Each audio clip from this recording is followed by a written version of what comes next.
they talking real loud, spreading no light, trying to bring me down.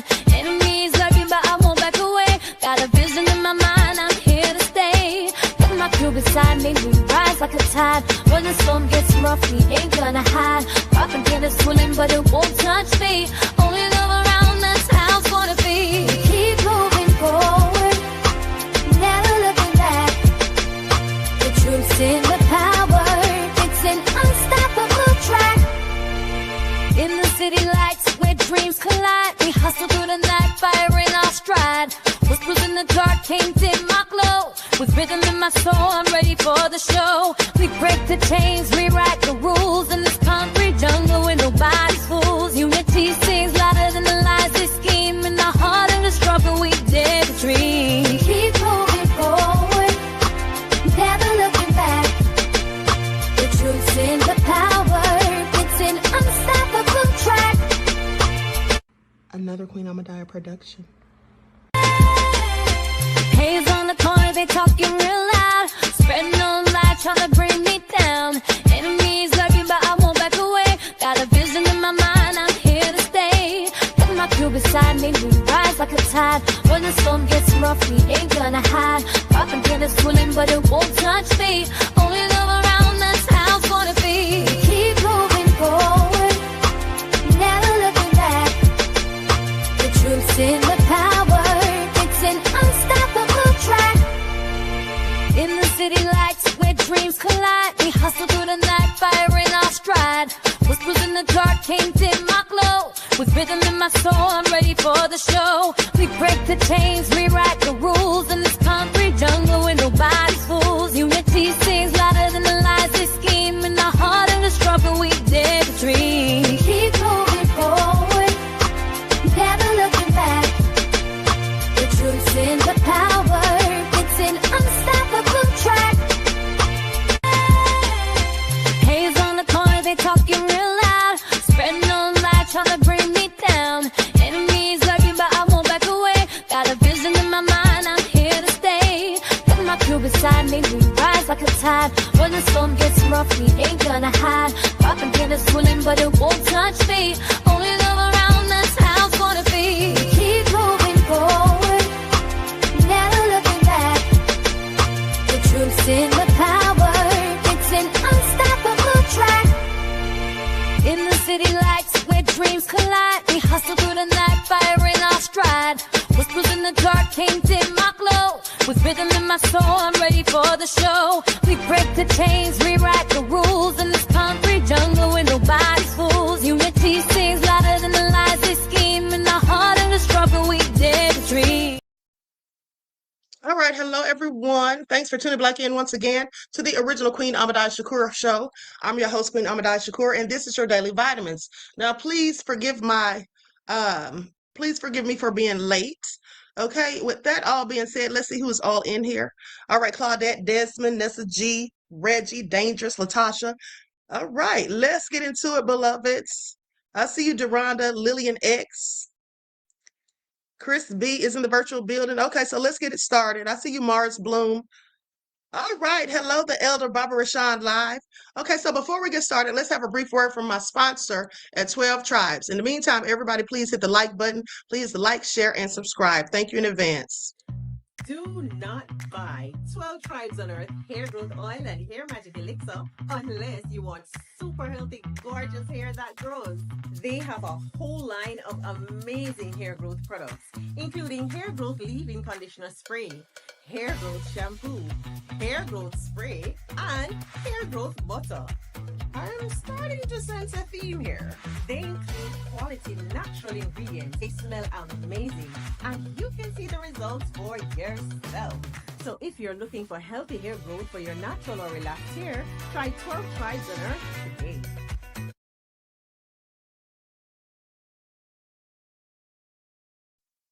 Okay, so don't forget you can purchase 12 Tribes hair oil at Etsy.com. Just look for Lisa Crafts. You can also find it at Walmart.com. And don't forget that she sells beard oil as well. Okay, so now with that all being said, let's get into the latest of these war updates really quick. I don't want to be on here too long. Hold on. The Senate Is the Senate having a hearing or something? U.S. Congress Live, chaos in Senate as lawmaker tears into Trump for arms sales to Izzy. Okay, let's go to this. I want to see what's going on. I just saw this come up. Like, everyone, please like and share. I'm going to share my screen.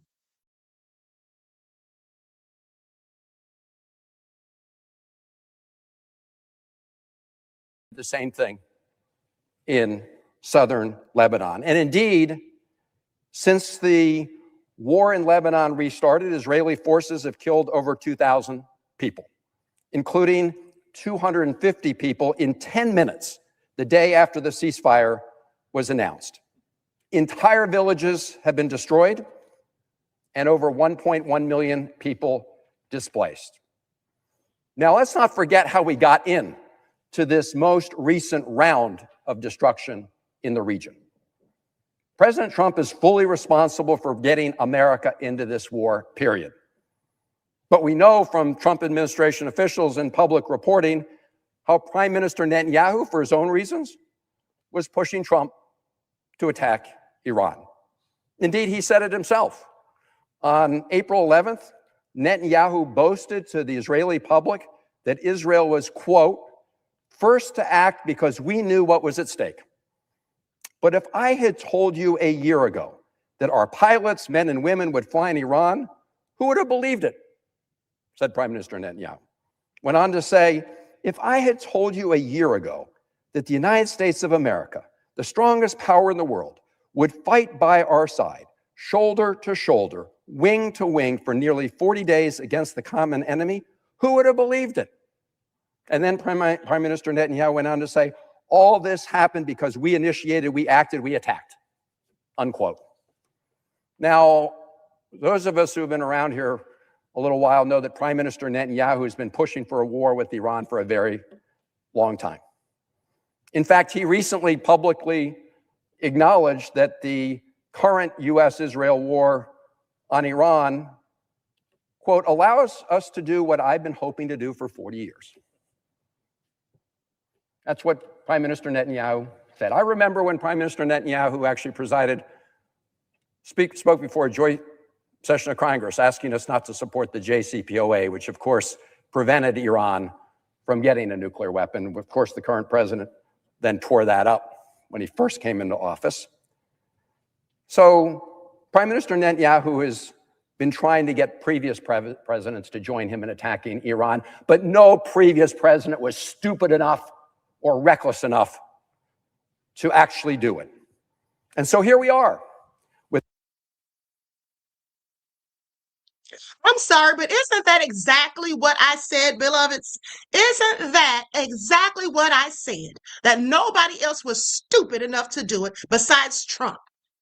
Such an idiot. But let's continue. Without belief in international law, included former U.S. and UN officials, published an open letter stating, quote, the initiation of the campaign was a clear violation of the United Nations Charter, and that the conduct of the United States and Israeli forces in the war, quote, raises serious concerns about violations of international human rights and international humanitarian law, including potential war crimes. That's on top of the illegality of initiating a war against Iran. Now look, earlier this afternoon, nearly all Democrats voted together to end Donald Trump's illegal war against Iran.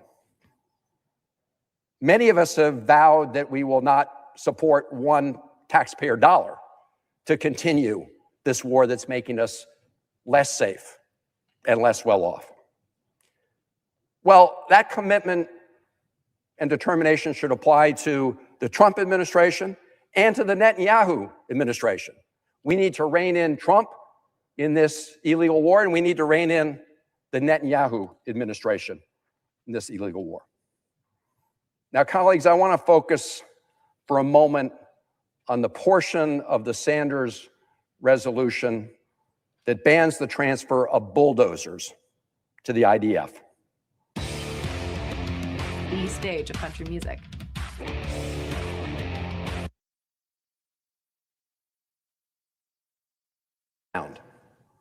And for those who don't remember, I asked them to recall the case of Rachel Corrie, a 23-year-old American peace activist who was killed by an Israeli bulldozer.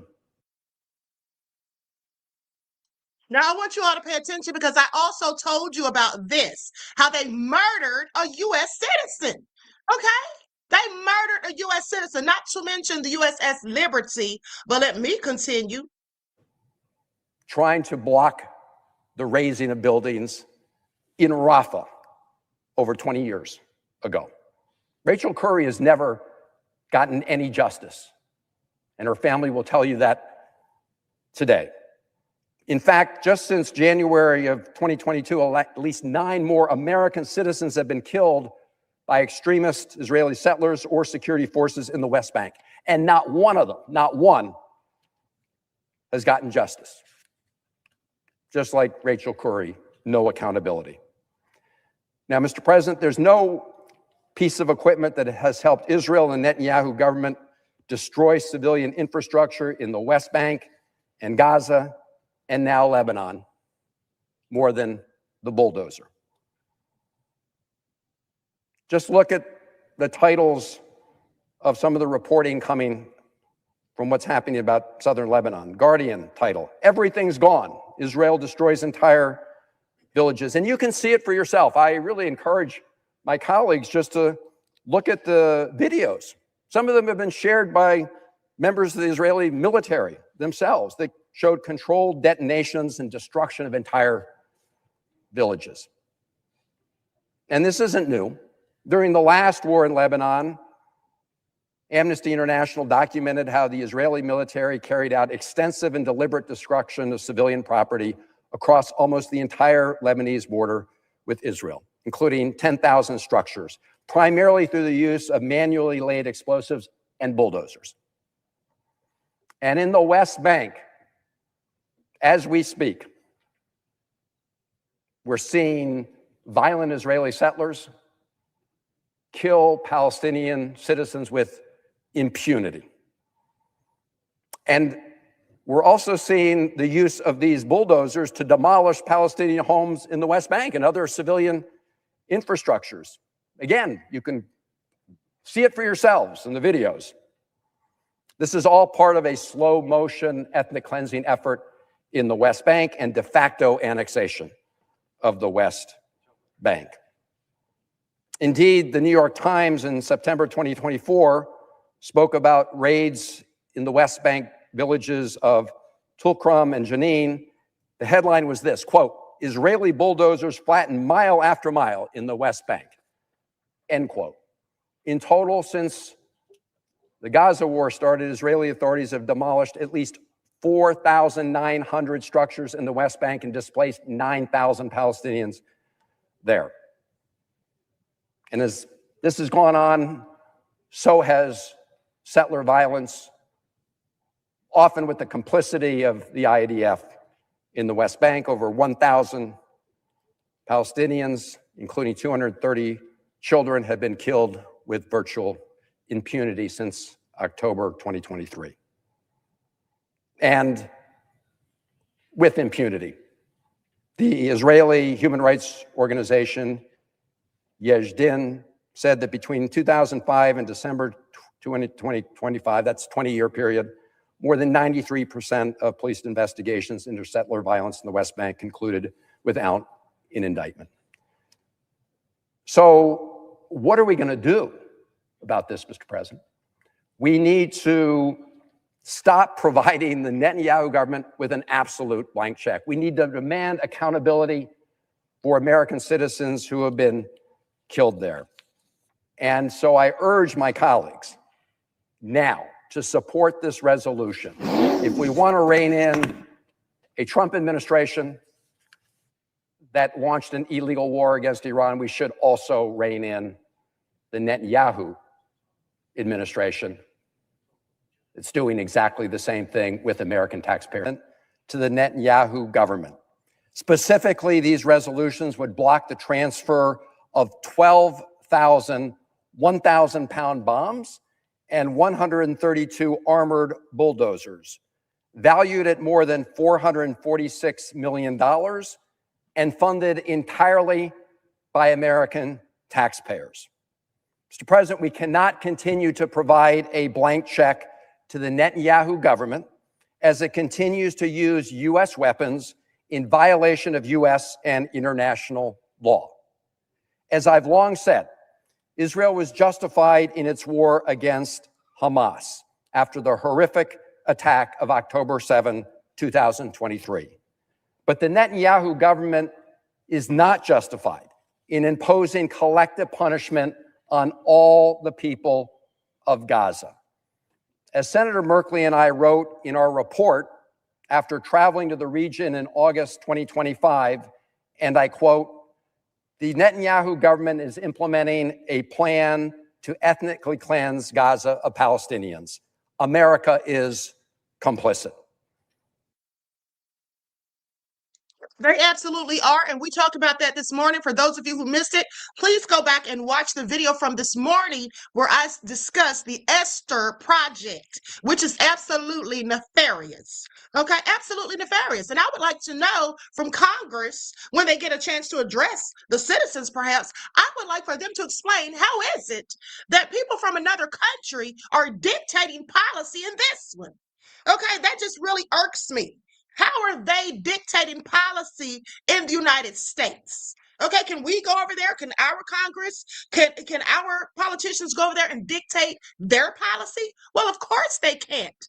Okay, and it has now come out that BiBi Netanyahu, remember, people were saying that he paid off Hamas for that whole thing that happened October the 7th, saying that it was a false flag.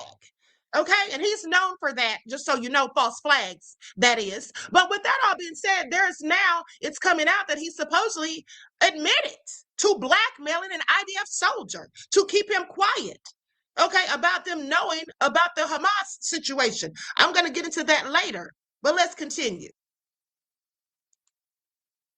Told by former IDF soldiers, eyewitnesses who had the courage to speak with us, Israel has systematically dismantled essential infrastructure and wrought near total destruction of civilian sites throughout Gaza, including through the use of these bulldozers and 100,000-pound bombs. And now the Israeli Minister of Defense says they're going to do the same thing in southern Lebanon. And indeed, since the war in Lebanon restarted, Israeli forces have killed over 2,000 people, including 250 people in 10 minutes the day after the ceasefire was announced. Entire villages have been destroyed and over 1.1 million people displaced. Now, let's not forget how we got in to this most recent round of destruction in the region. President Trump is fully responsible for getting America into this war, period. But we know from Trump administration officials and public reporting how Prime Minister Netanyahu, for his own reasons, was pushing Trump to attack Iran. Indeed, he said, Yeah, listen, he did basically come out and admit that, and so did, what's his name? Marco Rubio. He said that we got involved in this because they felt like they were going to attack Is Not Real. And if they did, then America would, or they felt like Is Not Real was going to attack them, Iran, that is. And if they did, then Iran would attack the U.S. That's what Rubio said. Now let's go to this next clip that just came out like 40 minutes ago, 51 minutes ago to be exact, from Times Now World. It says U.S. versus Iran. Iran warns of continued response. Drones hit U.S. warships following piracy claims. Okay, let's get into it. And then it looks like APOC Shakur, which is Hakeem Jeffries, for those of you who don't know, he came out about 21 minutes ago holding a press conference. I want to hear what this clown had to say. Okay, I want to hear what this clown had to say. The only thing he can say, the only thing he needs to be saying is that he's going to give APOC back that money. Okay, that's what he needs to do. All of these devils have been bought and sold. Okay, and they have sold out this country, sold out the citizens, and are working completely at the behest of a whole nother foreign nation. All of them are guilty of treason.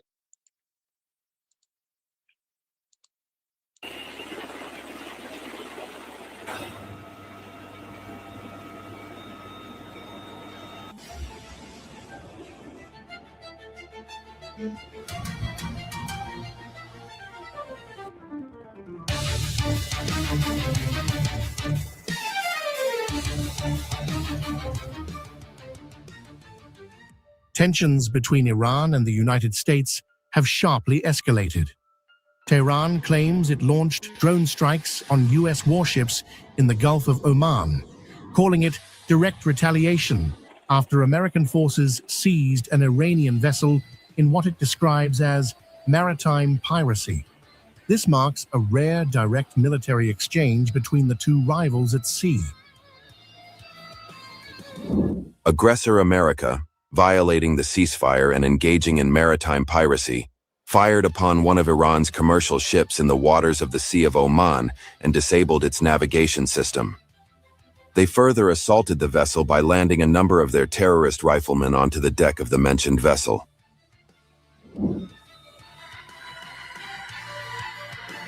The crisis erupted after US forces intercepted the Iranian cargo vessel MV Tuska en route to Bandar Abbas. The destroyer USS Spruance, DDG-111, fired on the ship, disabling it before US Marines boarded and seized control. The vessel now remains in American custody following the operation.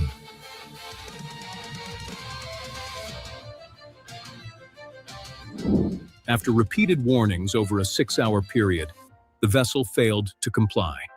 U.S. forces disabled its propulsion and boarded the ship.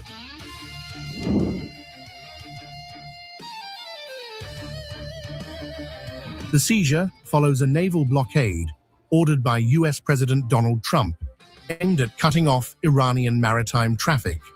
Tehran calls the move illegal and a violation of ceasefire terms, warning that it will respond to what it describes as escalating American aggression. This blockade has dramatically raised the stakes in the region. We warn that the armed forces of the Islamic Republic of Iran will soon respond to and retaliate for this armed piracy by the U.S. military. Iran's reported drone strikes signal a shift toward direct retaliation against US military assets. Officials say this is not a one-off response, but the start of a continued strategy to counter what they call Washington's piracy policy in regional waters. The risk of rapid escalation is now significantly higher.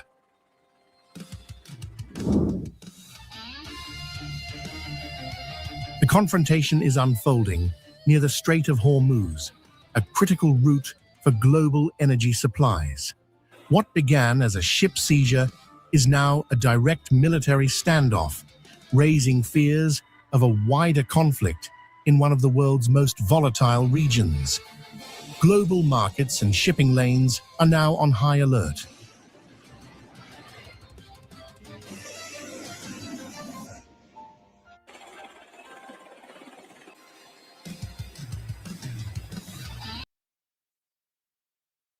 Okay, I'm gonna stop it right there because I want to go to see what APAC Shakur has to say at this press conference.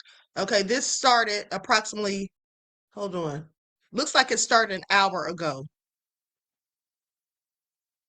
Schumer calls on Kash Patel to resign. I don't care what Schumer has to say. Schumer is down with BiBi. Okay, those are his people, and he's already let that be known. So him calling out Kash Patel means nothing. Call himself out first, as far as I'm concerned. But we will talk about Kash Patel because now he's suing for defamation after the people told the truth on him, as far as I'm concerned, about him being a whole lush, just like Keg's breath. Okay, please pay attention.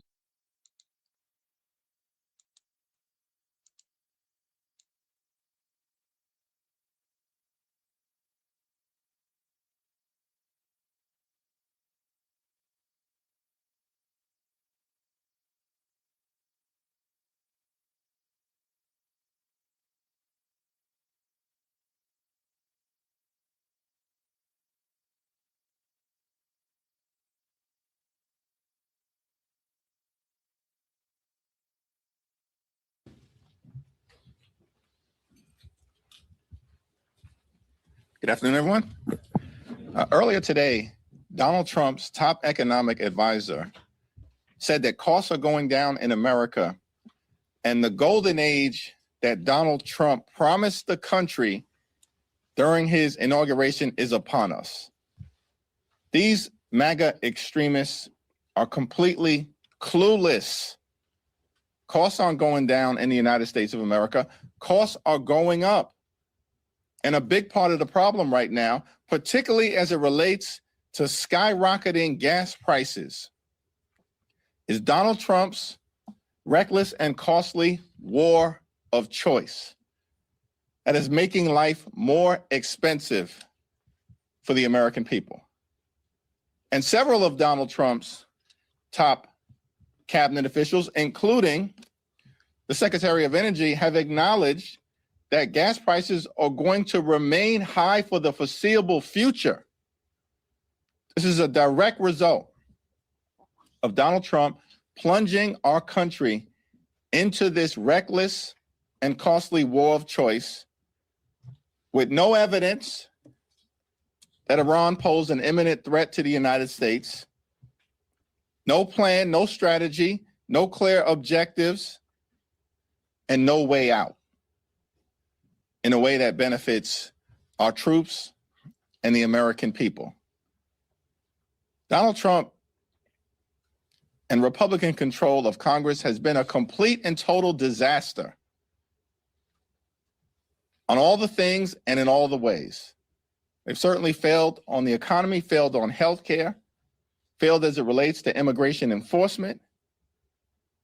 And Donald Trump has failed to keep his basic promises to the American people, which include his promise on election night that Donald Trump wasn't going to start wars, he was going to stop them. Donald Trump and Republicans have started a reckless and costly war of choice in the Middle East.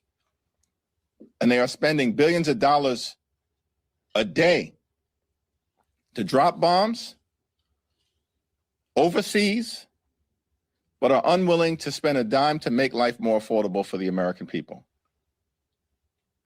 And House Democrats remain committed to ending this reckless war of choice and to focusing on the things that matter, starting with driving down the high cost of living for the American people, as opposed to what Republicans have done, which is to continue to jam their extreme policies down the throats of everyday Americans, which is making life more expensive.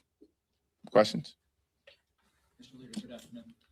Is this a vote of conscience for Democrats to determine what should be done with Sheila Sherfless reform?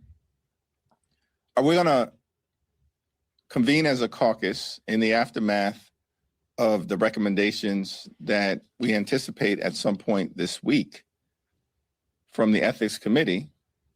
And then we will proceed in a manner consistent with our approach to these types of ethics matters, which is to always and at all times follow the facts and apply the relevant law without fear or favor. Will you recommend a vote as a block? We'll have a conversation as a caucus in the aftermath of the recommendation, which we anticipate will be bipartisan from the Ethics Committee. Thanks. Second row. Thank you, Mr. Leader. Presidents Biden and Trump have both worked to reschedule marijuana. Until that lengthy process is complete, are there any realistic bipartisan measures that Congress can take in relation to marijuana? I've consistently supported the rescheduling of marijuana. It should not be classified as a Schedule I drug. It has been done so in a manner that stems from the failed war on drugs, which has resulted in the over-incarceration of millions of Americans since that failed war on drugs was first launched by Richard Nixon in the summer of 1971.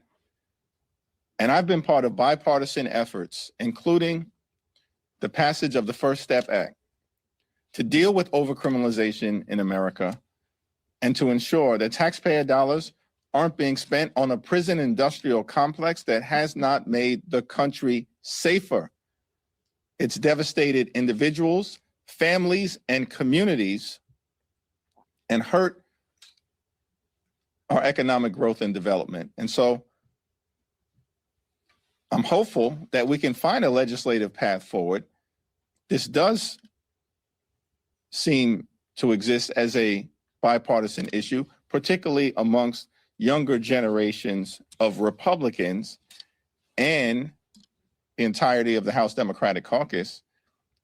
And we know that the votes do exist to act legislatively, and we're going to find a way to do so.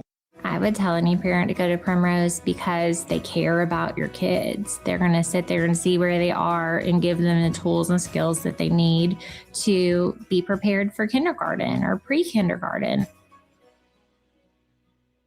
Go, go, go. The client's waiting. Wait, this is last year's deck. Oops. So many files to make sense of. My brain's just going to explode. Enough. Hopefully in this Congress, and we certainly will be in a position to do something about it in the next Congress. Thank you, Mr. Leader. Want to get your final thoughts ahead of tomorrow's referendum vote in Virginia. I also want to ask, do you anticipate Florida will move after the referendum? And if so, if the referendum is successful, do you think that the extra seats that Virginia will pick up would be enough to offset whatever Florida decides to do? And lastly, the president will be holding a tele-rally tonight with Speaker Johnson ahead of the referendum in opposition. What are your thoughts about that? It's important for the voters of Virginia to know that Donald Trump is holding a rally tonight to urge the people of Virginia to vote no. That's Donald Trump's position. Vote no. Republicans have spent tens of millions of dollars trying to convince the people of Virginia that Barack Obama, President Obama, and that Governor Abigail Spanberger are urging a no vote. That's a stone cold lie. The no vote position is Donald Trump's position, as is being evidenced tonight. I hope that this rally is broadcast all across the Commonwealth of Virginia, because Donald Trump up until this point has been trying to hide his position. He's been in the Presidential Witness Protection Program as it relates to the referendum in Virginia, but he can't hide anymore. And we're urging everyone to vote yes to stop the MAGA power grab. And the voters of Virginia have an opportunity to ensure that there's a fair national congressional map, because we believe that it's the voters of Virginia and the people of this country who should decide which party is in the majority in the aftermath of the midterm elections, not Donald Trump and his extreme MAGA sycophants in state legislative bodies across the country who were ordered by Donald Trump to gerrymander the national congressional map as part of their effort to rig the midterm elections. This effort has failed because Democrats haven't stepped back. We fought back. I'm going to continue to fight back all the way through the finish line tomorrow in Virginia, and then we'll take the fight to Florida. It's going to be close because Virginia is a purple state, and Republicans have spent tens of millions of dollars to lie to the people in the Commonwealth of Virginia because they can't defend their position.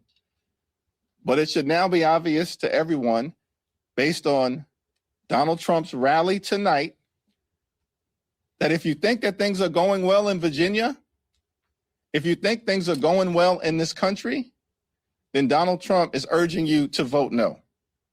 If you believe we need change in America, if you believe we need a Congress that will serve as a check and balance on this out of control Trump administration, if you believe we should have free and fair elections in this country, if you believe that we should stop the MAGA power grab and level the playing field across the nation, then vote yes on the referendum in Virginia on April 21st. Thanks. Thank you, Leader Jeffries. The clock is ticking towards ceasefire deadline with Iran. Trump said it's highly unlikely he would extend it if the deal is your message to the president as the deadline approaches? And do you believe the administration has a clear end game or not? There was no intelligence to suggest that Iran presented an imminent threat to the national security interests of the United States of America. There was no plan of action as it relates to Donald Trump plunging us into this reckless war of choice. No clear objectives, certainly no exit strategy, and that's why there's no public support. The American people have seen an administration that plunged us into this war. They're spending billions and billions of dollars to drop bombs in the Middle East in this reckless war of choice. And apparently this administration didn't even anticipate that one of the things Iran would do right out of the gate was to close the Strait of Hormuz, sending oil prices and gasoline prices in this country and across the world skyrocketing. And the administration was clueless about it. And so the American people have no faith in the ability of the Trump administration to successfully prosecute this war. Why is Pete Hegseth still around? He should have never even been elevated to this position. He's the most unqualified Secretary of Defense in American history. Okay, I'm going to move on from Jeffries, because at the end of the day, I can't even take him serious. Just every time, you know, some of the stuff he makes, some of the points he makes are valid, but I can't even take him serious because of the fact that I know that who he's being paid by, who he's being funded by. So is this just all for show? Okay, I have several questions. That's all I'm saying. I have several questions. But with that all being said, let's talk about how one of these IDF soldiers actually just tore up, just destroyed this image of Jesus in Lebanon. And they're saying that Satan Yahoo basically condemned it. But, you know, that's all for show, because he's the same person that said, in my opinion it is, because he's the same person that said that Genghis Khan had more power than Jesus. Okay, please pay attention. So let's get into it. Exactly, Shoshana. Controlled opposition. Absolutely. Okay, I don't pay him or Chuck Schumer any attention at the end of the day. Photograph which shows an IDF soldier breaking or dismantling a statue of Jesus Christ. This is in southern Lebanon, and it is in a Christian town there. A big controversy erupted where this soldier could be seen, in fact, you know, with a sledgehammer actually smashing the statue there. Initially, when this entire controversy erupted, the IDF said they're going to examine whether this is authentic, you know, putting a question mark over the authenticity of this photograph. But after its own investigation, they did say it was authentic. Now, Benjamin Netanyahu has condemned this action and said an investigation will also take place and suitable action will be taken against this soldier who is seen in this photograph that has caused so much anger and outrage, where he can be seen smashing a statue of Jesus Christ. This is in a Christian town in southern Lebanon. Well, let's now go across to Pradeep for more on this. And Pradeep, if you could give us, you know, the details. As we said, this was a huge controversy on social media. Initially, the photograph was being questioned over its authenticity. But now Benjamin Netanyahu too has said that harsh punishment will be given to the soldier after an investigation. Yes, Gargi, you're absolutely right. One of the picture has gone viral on social media. In that picture, one can see that IDF soldier dismantling statue of Jesus Christ. And this has agitated a Christian community, and it has hurt their sentiments. And now when Prime Minister Benjamin Netanyahu, he has come out and he has spoken against this act. He said that they are going to properly probe this matter, and criminal investigation will be started, and disciplinary action will be initiated if this is found to be true. Because right now they're trying to find out whether this picture is authentic or not. So first is to check the authenticity of this picture, and second is to find out whether this act has happened. And third, if this has happened, that kind of a disciplinary action will be initiated, because this is totally against the ethos, principle and culture of IDF soldiers, and also that Judaism doesn't believe in this thing, because Judaism believes in exclusivity. That's what actually Prime Minister has said. He said, in fact, there had been several incidents where the Christians were targeted by those guerrilla outfits there. All right, I'm gonna tell you like this. I don't believe Satan Yahoo's going to investigate a darn thing. Okay, these are the same soldiers who R-worded a man with a knife. Okay, they gang R-worded him and all of that, and they got off. Okay, they got off. So I don't believe there's going to be all this hoopla over him destroying a statue of Jesus. I just don't believe it. Okay, they let him get away with everything else. Why would they all of a sudden be so concerned? Please make it all make sense. Okay, now let's go to this next clip because this guy says, did Is Not Real's government ignore a warning? Okay, so he's going to get into this and he talks about Satan Yahoo blackmailing this IDF officer. I believe that he says he admitted to it, but as I looked it up myself, it says recent reports and investigations have linked top aides of Is Not Real Prime Minister Satan Yahoo to allegations of blackmailing an IDF officer. Now it says a senior IDF officer who worked within the military secretariat of the Prime Minister's office. Okay, the key suspect is Zachi Braverman. Satan Yahoo's chief of staff, was named as the primary official suspected of orchestrating the threat. Now, they say Braverman and other aides reportedly obtained sensitive security camera footage of the officer, allegedly involving a personal relationship with a female PMO employee, and used it to pressure him.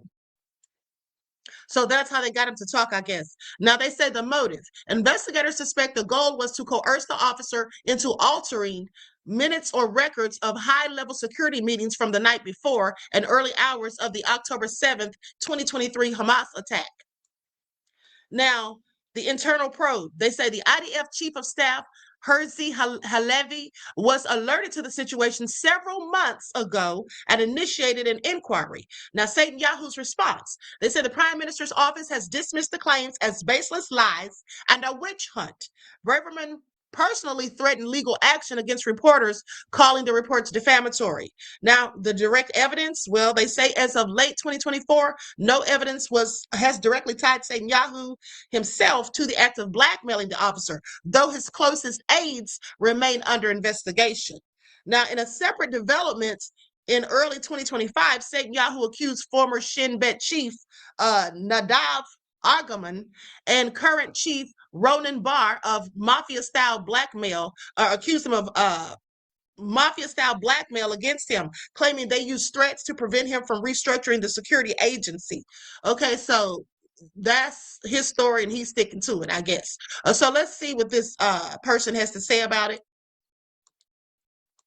This is all just such shorted details, in my opinion.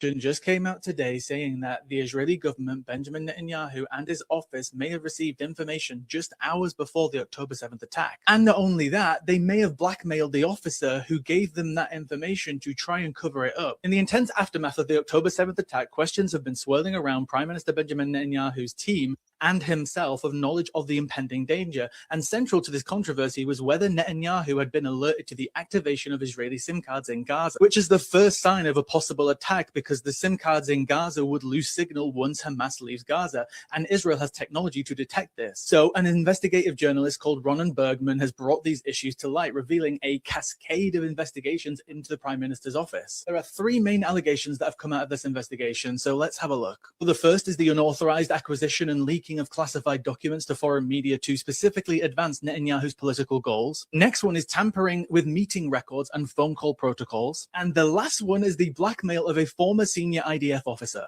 The investigation reports that officials familiar with the intelligence indicated a crucial phone call was made just hours before the attack, and they were notified that numerous Israeli SIM cards were activated in Gaza. And despite all of this, Netanyahu's office has insisted since the investigation just came out today, saying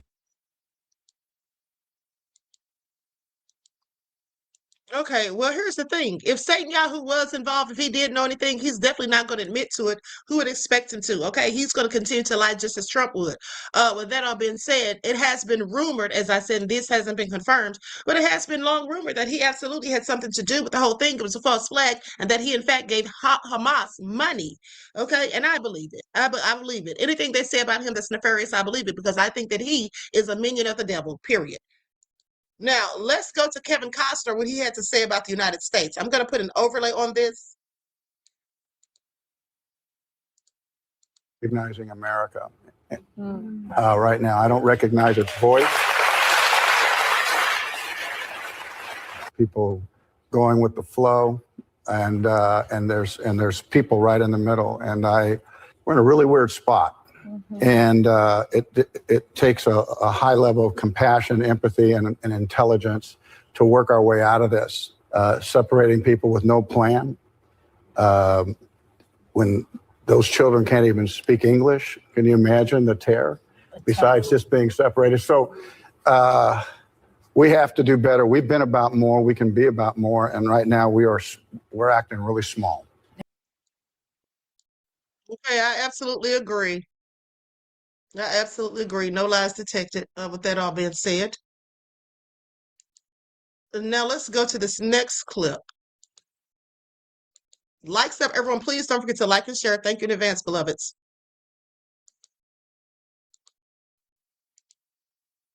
I'm going to use an overlay for this because some of this information, some of these things are going to show.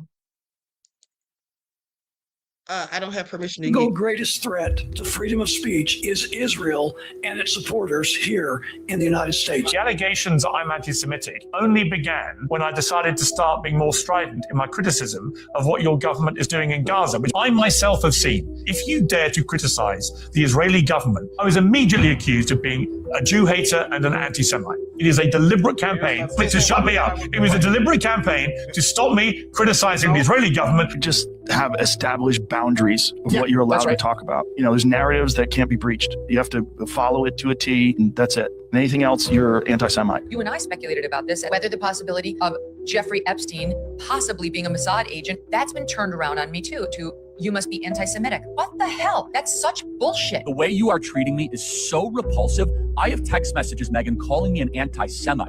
Why is Israel starving the people of Gaza? But again, as you said before, genocide, starving, ethnical cleansing. I accuse you of being an anti-Semite, anti-Israeli journalist. If you're going to say that anybody who criticizes the government of Israel or anybody who criticizes Israeli lobby, unbelievable influence that has over our government, you're going to label all of them as anti-Semites. All right. You cannot enter a discussion with an Israel defender without them immediately accusing you of being a racist if they disagree with you. Oh, you're an anti-Semite. Try and have an argument. Criticize Israel just a little bit and count down the number of seconds before you get accused of being motivated by bigotry and hatred. That's their only tactic, their go-to tactic. You're a Jew hater, you know, you have some kind of problem with Jews. This is my country.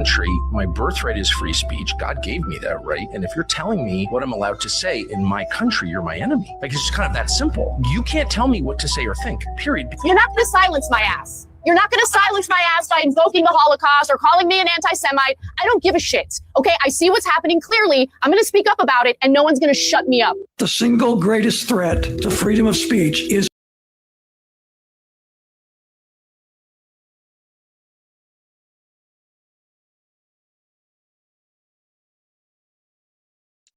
Okay, so you all heard that. Okay, they all seem to have the same sentiments, but let's get into this because a rabbi says that Trump, his attempt at Butler when they tried to take him out was pre-planned. Okay, let's get into it. I find it all so nefarious. Trump and his lies and BS and scripting, at least trying to script the book of Revelation to act as though he's supposed to bring back the return of Jesus and cause Armageddon and all of it. Let's get into it. This rabbi admits about the Trump assassination attempt in Butler. The current non-Jewish Messiah was chosen to be of service to the Jewish people and the Jewish Messiah. President Trump's right ear was grazed in a symbolic gesture of Exodus 21:6, where the Torah states that a servant who wants to remain with his master needs to have his right ear pierced. Trump was designated as God's servant and anointed one. Why does he say, wait, wait, wait? Who does that whenever there's an actual threat? Nobody.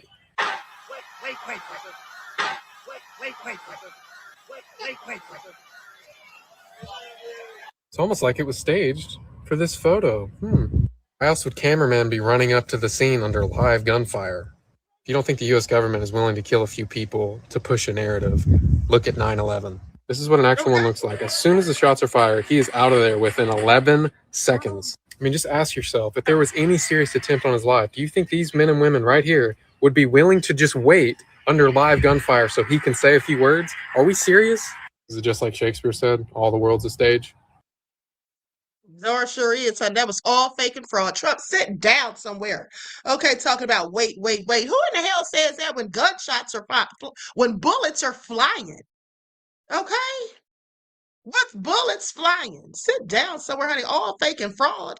I don't believe a word of it. Now, with that all being said, let's go to Elon. Let's go to Elon Musk. Because basically,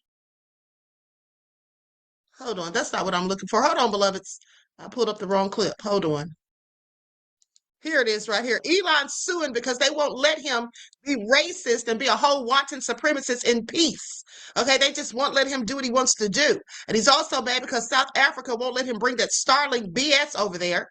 Okay, so now he's just even more angry at them. But isn't he the same one who said they were committing genocide on the white folk? Well, if you feel that way, Elon, why do you want to have anything to do with them? Okay.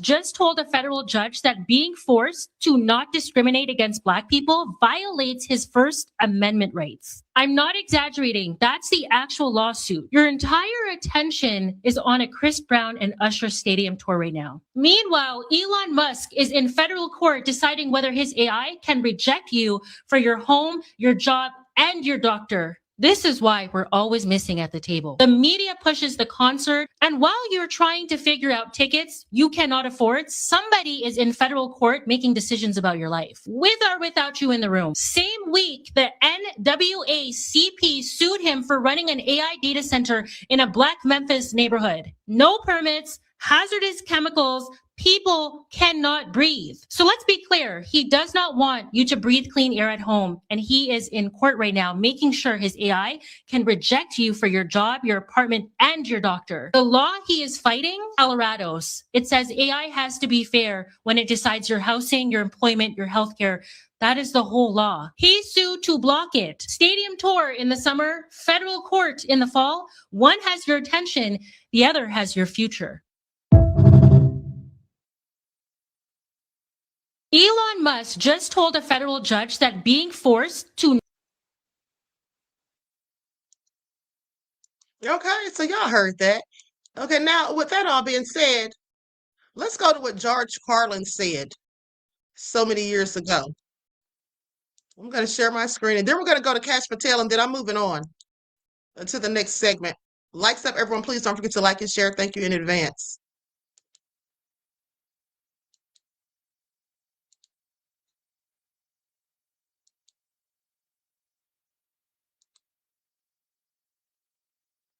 Trying to conceal it anymore. The owners of the country they got their election. They said, we're going to get this election. We put you people in that court for a reason. Right, Now's back the time to earth for you now. Yeah, forget all that stupid. Will you? They're out in the open. They're openly driving the bus, and we're all in the back. There is no national conspiracy to buy elections and control America. Now talk about back to earth. You don't need a formal conspiracy. Right. When interests converge, these people went to the same universities and fraternities. They're on the same boards of directors. They're on the same country clubs. They have like interests. They don't need to call a meeting. They know what's good for them. And they're getting it. And there used to be 7 oil companies. There are now 3. It will soon be 2. The things that matter in this country have been reduced in choice. There are 2 political parties. There are a handful of insurance companies. There are about 6 or 7 information things. But if you want a bagel, there are 23 flavors because you have the illusion. You have the illusion of choice. Right. You don't get the real important choice. There's no freedom of choice. They're not even trying to conceal it anymore. The owners of the country they got their election.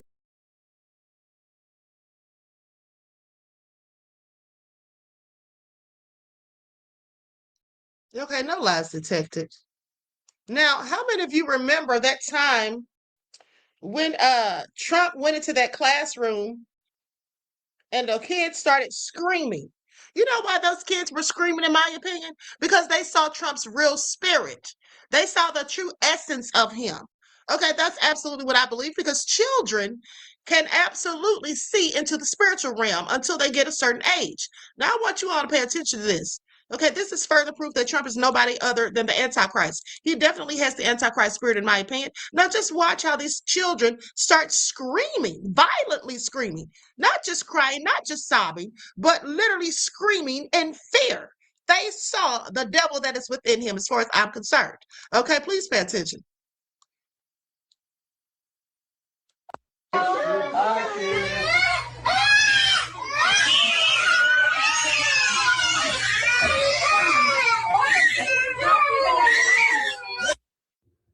Damn, what did he do to them?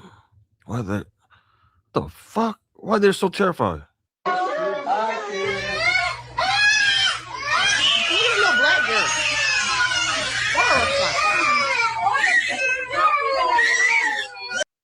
Those children were running for cover. Okay, what does that tell you? Okay, but meanwhile, look how they react when President Obama shows up.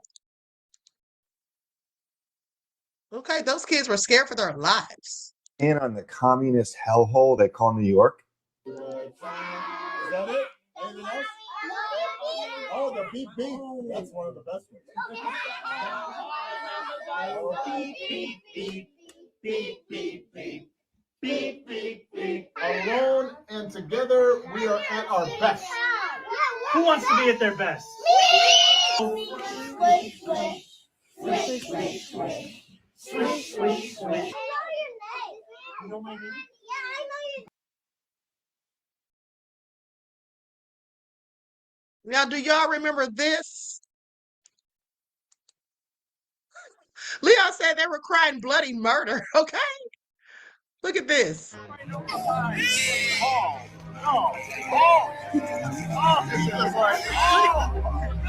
Yeah! Can I get a quick picture? I'm sorry. Come on, man. Come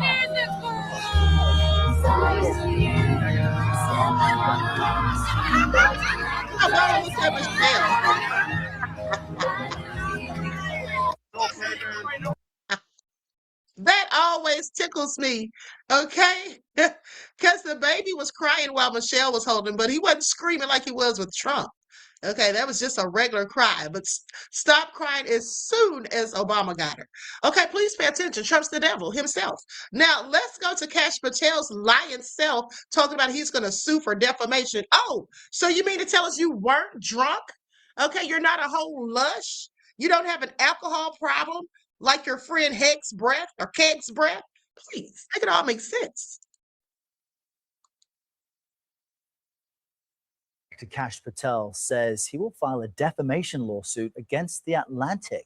The magazine published a report Friday accusing him of excessive drinking and regular absences. 24 current and former officials spoke with The Atlantic about Patel's alleged behavior. Now, he denies the accusations, and on Fox News yesterday, Patel called the reporting fake news. If I'm not doing my job, if I'm not working, then how is it that the FBI delivered the safest America under President Trump's leadership in the history of our country? We are not going to take this laying down. You want to attack my character? Come at me. Bring it on. I'll see you in court. Patel now faces growing calls from Democrats to resign. On social media, Senate Minority Leader Chuck Schumer called Patel completely unfit, and Senator Dick Durbin said he's destroying one of the most respected law enforcement agencies in the world. A direct quote there. CBS News legal reporter Katrina Kaufman joins us now in studio to break this down. Katrina, good morning. We saw the FBI director quite upset at this reporting, but in some ways is calling more attention to it by threatening to sue. What can you tell us? Errol, good morning. This is a wild story that was published by The Atlantic, where all of these sources talked about erratic behavior by Kash Patel, also incidents of excessive drinking, unexplained absences from meetings. I mean, the gravest concern here is that some of these sources expressed to The Atlantic that they believe he is a potential national security vulnerability. So that's really the thing that people have to worry about here. But it starts with this incident where it says Kash Patel couldn't get into his computer, he couldn't log in, and he suddenly thought that he had been fired by the administration. He starts calling people, saying he's been let go. It sets off this wave of concern across Washington, where everyone is suddenly asking who is in charge of the FBI. And the White House ultimately says Kash Patel, like he had not been fired. It was a technical issue. But this is just the anecdote that they lead into this story with. And you hear all these stories about times where his security detail, they couldn't reach him. One time they requested something called breaching equipment. Apparently this is usually used for hostage situations where you need to access someone quickly. They were trying to contact him. They couldn't. We don't totally know what happened with that story. But all of these tales about his drinking, just concern that is being expressed now by about 24 officials to The Atlantic. The Trump administration, however, says that under Patel's leadership, crime has plummeted and that he's still a key part of their law and order team. Okay, so he denies the allegations. The White House standing by him for now. We'll see how long that holds. There's another big story I want to ask you about, with sources telling CBS News the Justice Department has dropped the lead prosecutor overseeing the investigation into the former CIA director, John Brennan. What does all this mean? Yeah, so there's been this changing of the order. A new attorney, Joseph DeGeneva, has been sent down to Florida to work on the investigation into John Brennan. The top prosecutor who was handling that has now been moved. A source told CBS that she was concerned about the evidence for that case. So there's now been a reshuffling. This is a former attorney of President Trump. He was part of the litigation related to the 2020 election. So he will now be heading this up. Someone else who's down there too is a law clerk of Judge Eileen Cannon. And just as a reminder, she's the judge who presided over the classified documents case. So one of her former clerks was working with Todd Blanche at DOJ. He's now being sent down to Florida too. And it's said that there is actually potentially a grand jury proceeding that will happen in Fort Pierce under Judge Cannon's court, the same judge who dismissed one of the key cases against President Trump. So we're seeing these familiar names kind of convening around this very important investigation to the president. And sounds like some Trump loyalists all looking into John Brennan. Remind us why he's being investigated, just in our last few seconds. This is related to the intelligence community assessment that Russia interfered in the 2016 election. And they're trying to say that he potentially lied in Congress. And President Trump did not like that report at all. Katrina, No, he did not. So much to go through this Monday. Thanks so much for being here for it. In other news, Georgia residents.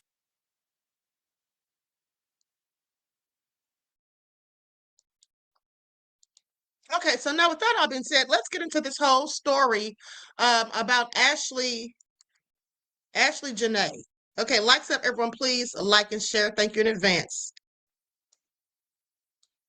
Now I'm gonna play some videos, a compilation of like 3 videos where a woman that says her source gave her some information. She's clearly African.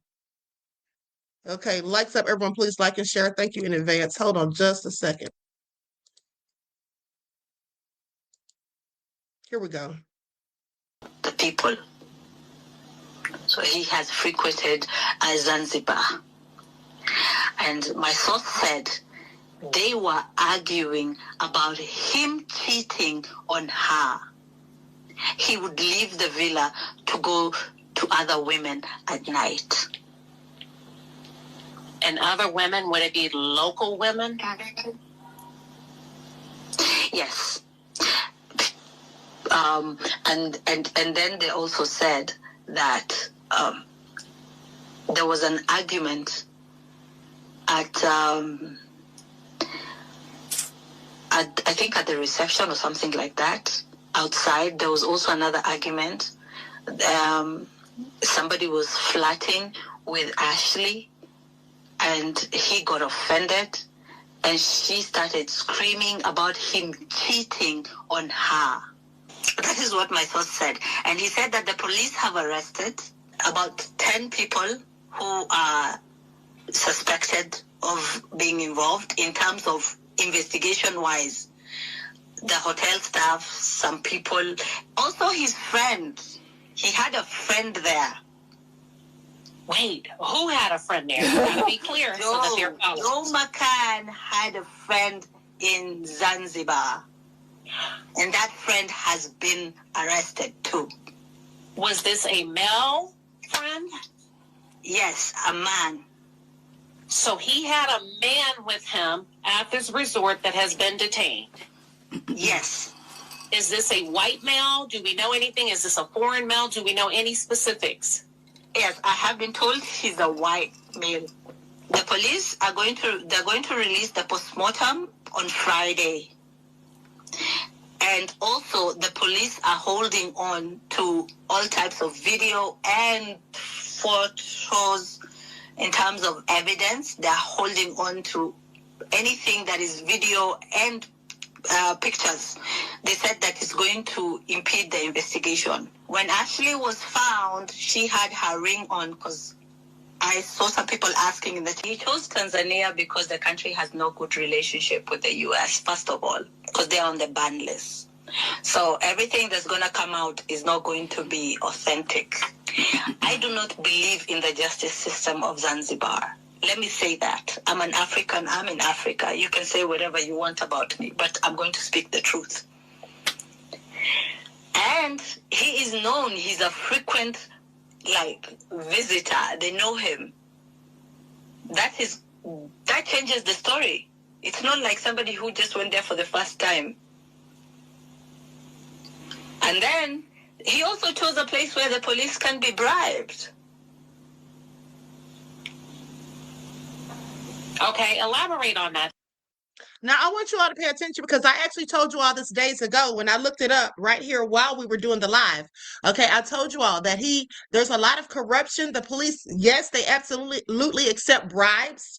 Okay, they will extort tourists and all sorts of things. And he was known there. Those people knew him by name because he was going there so frequently. So I absolutely believe that the police are helping him to cover it up because when I looked up the updates in the case, he has not been charged. They said he's being treated as a witness and not a suspect. Okay, so that's important to note. But let's continue. Tell us a little bit about the culture in foreign countries such as Zanzibar or Tanzania, Africa. How are white men viewed there? Basically, they worship them. You said worship? Yeah, kind of like they hold them in high regard. So I talked to my source, and my source told me the man did it. Wow. Everything. From your source. Yes. Your source. And he is well known. He also has a history of being violent and abusive. He is divorced from his previous wife recently with multiple children under. Said that he has a history of being violent and abusive. Please pay attention. 4. Now we do know, and I'm not going to reveal her identity. Who I did a little bit of soul searching. I went down a rabbit hole, and I was able to find the wedding when Joe married his first wife in 2018. And I found it very odd that the article starts off when she said this was the toughest decision of her life. Yeah. She has a father, but she was tasked with the decision of walking down the aisle alone or allowing her father to walk her down the aisle. Yeah, he refused. I'm gathering that from the influence of Joe, he convinced her to walk down the aisle. And as she came down the aisle, in that moment, she said he promised her, you will never have to walk alone in life again. Watch this, 2018. Only for him to leave her. Pregnant. In 2021, while she was pregnant with their second child.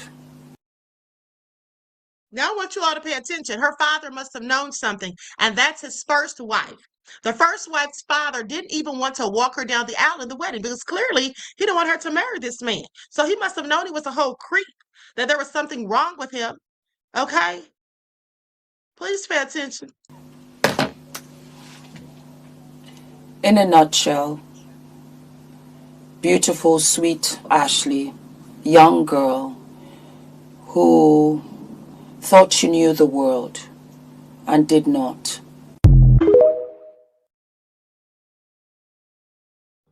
That this right here is a freak off, that he's a freak off kind of a guy, that he is the twin to Diddy, and that once he gets you behind closed doors, he and his cronies are out here doing all kinds of crazy stuff. That's what I truly believe what she meant. She was trying to be polite.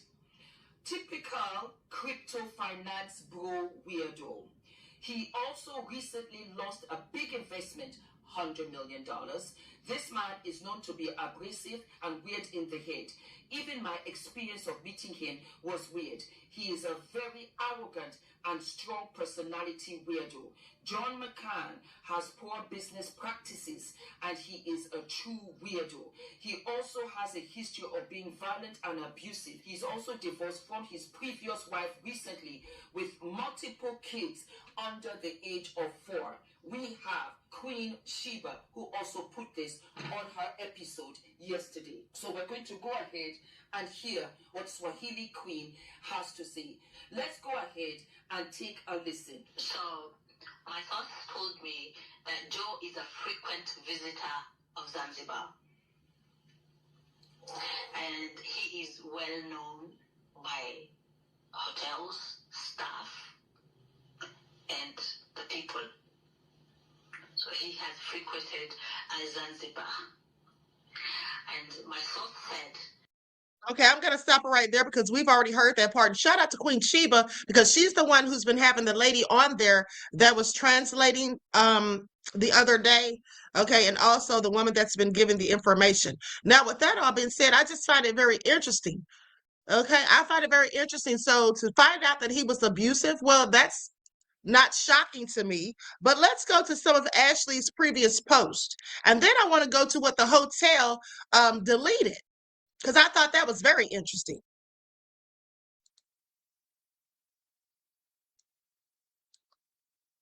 So these are some of the things that Ashlee reposted, that other people actually posted, and she reposted them. Date people in the same emotional bracket as you. Dating someone who can stay kind during an argument is a flex.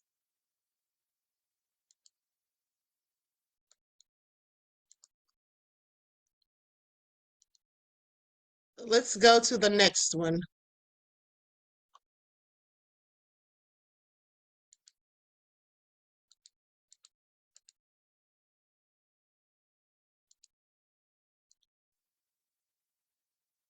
Girl, you got to heal out loud because you nearly died. I don't know what that last word is because it's covered.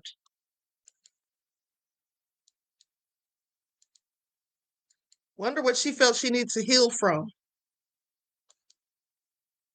Here's another one where she talks about having a smart mouth.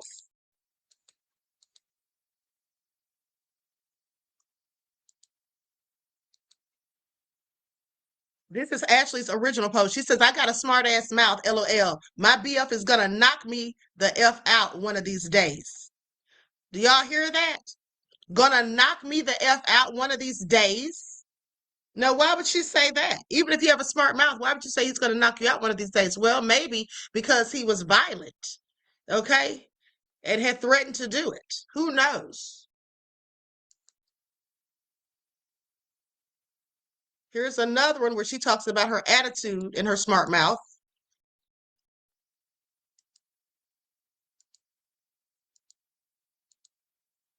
I'm stubborn, hard-headed, and a smart mouth.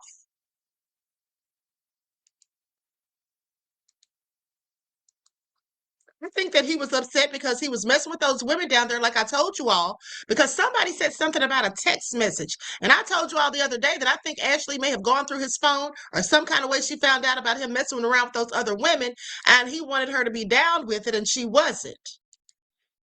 And then her saying that she has a smart mouth. And remember the video that I showed you days ago last week when she said that she would get rid of a man for the smallest thing? I think she didn't want to be with him anymore and he couldn't take it. Okay, here's another one. She says, I hope my child doesn't get my attitude and smart ass mouth.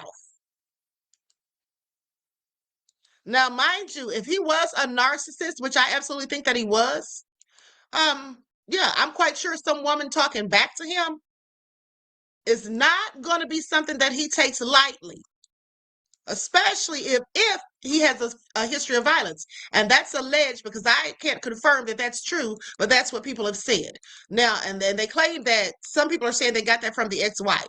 Okay, I couldn't find anything on the ex-wife. I just saw people doing videos talking about what she said, but I couldn't find directly her saying any of it. Okay, now here's another one. It says, my smart mouth gets me into a lot of ish. She continuously talks about having this smart mouth, okay? Now, let's go to what the hotel deleted. And the question is, why?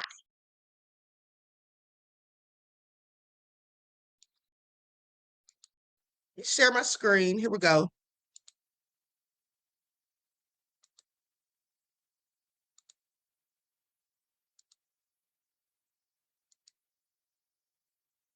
Zanzibar Hotel deletes statement accusing Nigerian lodger of affair with assaulter. That should be assaulted, because the person that was assaulted was Ashley. She wasn't the assaulter. But this was on April the 17th. Okay? Now let's go and see what they deleted. Because, yeah, they deleted it, but lucky for me, somebody found it. Somebody had screenshot it before they deleted it. Okay? One of the TikTokers. Okay, so I'm going to go to this and we're going to read it.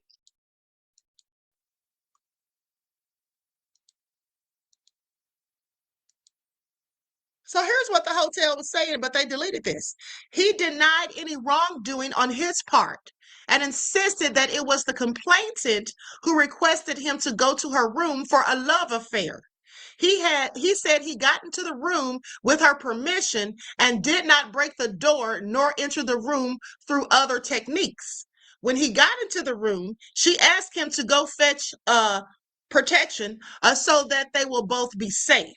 He went out of the room to look for the protection. When he came back, he was shocked to find out that the same woman was complaining that there was an attempted sexual assault. All the same, the police decided that this was a court case and they were willing to pursue the matter in accordance with the existing laws. Now, what is that all about? This doesn't sound anything like what was previously said. Okay, I just find this all real crazy. So, what do you all make of this? Now, what's this all about? Because here's the thing. There's no way, in my opinion, that Ashley was going to have relations with this man. Okay? If he said that, I'm inclined to think that, did he go there to do something to her? Because let's not forget that Joe and her got into this argument. They were separated. She was taken to another, or he was taken. Joe was taken to another cabin. Okay, another cabin about 8 to 10 minutes in walking distance from hers. Another thing that I believe is that Ashley was the one who funded this trip, because they said that Joe had lost a bunch of money, like $100 million. And you all remember I read to you that article the other day where they said he made some bad investments or whatever, something about his funding or his money. But nonetheless, I'm inclined to think that Ashley is the one who paid for the trip, and here's why. Because when they separated them, notice how they left her in the initial room in the villa number 25. And then they moved Joe to another villa 8 to 10 minutes away, which was villa number 65. So here's the thing. The person who's the primary holder of the room, like the person who has their name on the room, is going to stay in the room. And the other person is the one that would likely be asked to leave. So that's why I think Ashley was the one that was paying for this trip. And she was probably talking hella trash to him when he wanted her to get with, I think he wanted her to do the freak offs or whatever, mess around with him and those other women, and she didn't want to, and it ticked her off. And I think that's why they were arguing every day for 4 days, the 4 days that they had been there. And by the way, those rooms, the villas, cost like $1,000 a day, if I'm not mistaken. So I believe that she absolutely was funding the trip, because that's the reason she would be the one left in the room and he would have to leave. And I also think that if he was losing money, If he lost money and wasn't as wealthy as he was putting on, I think that made him insecure. And the reason I would think that made him insecure is because Ashley was beautiful. Ashley could get anybody. And also, let's not forget how she was doing the videos with these rappers. And matter of fact, here's a video of her with Kevin Gates. Now, we already know that Joe Budden said that he knew her and had invited her to some party or something. And she said she would have to check with her man, which was Joe. Okay, now here's the video of her and Kevin Gates. How y'all doing? Hey, How y'all doing? You know, we keeping it organic. Me and my little chocolate Easter bunny. Babe, stop playing. Babe, you going sensitive, babe. We about to get in a lick. This her car. She probably put. She just came for to pick me up. Something like, not too crazy. She from Philly, so you know she crazy. She toxic. She might stab you. You might stab me in my city. I'm not You told me if I take my hands off, you gonna beat me up. Because I'm good with my hands. I ain't gonna trouble. I love y'all. Y'all have a beautiful day. Okay, so now Kevin Gates said that she was toxic. She said herself that she had a smart mouth. I believe that her and Joe were in a very toxic relationship, even though they hadn't been dating very long. Okay? Also, Joe Budden said they were all booed up at his get together. Uh-huh. They had a serious argument across the world. This is all interesting, but hold on. Because also, Sloan Bella came out. You know, people had asked Sloan Bella. Now, I'm going to tell you like this. I don't believe everything Sloan Bella says. Sloan Bella, in my opinion, sometimes embellishes. That's just my opinion. Okay, I think that sometimes she takes a story where she thinks we want it to go. Hey, that's my opinion. But I'm going to let you all hear what she says and see what you think. In my opinion, she seems to think that he planned this, that it was all premeditated. I don't think it was premeditated at all. I think that he snapped. I think that he took her there with good intentions, but also thinking that he's going to be able to get her to do these things with these other women and be down with that because, first of all, she's a video vixen, and he probably thought, okay, that makes her, and she's hanging out with rappers. He probably thought that's something that she's already indulged in before, or that at the very least he could talk her into it. He probably, because let's keep it a buck, some men think that women who do music videos and stuff, that they are loose women or they'll be down for certain things. And I think that is what he expected. And I think Ashley was not down for it. Mind you, this is all speculation. This is just my own opinion, beloveds. But I do think that that's what he thought, that he was hoping, and that she wasn't there for it. And they got into it. Now, if she's toxic and he's a narcissist and she's got a smart mouth, okay, and she already said that her boyfriend's going to knock her out one day, I think that's what happened. They got into a serious argument, got into a heated argument, and got into a fight.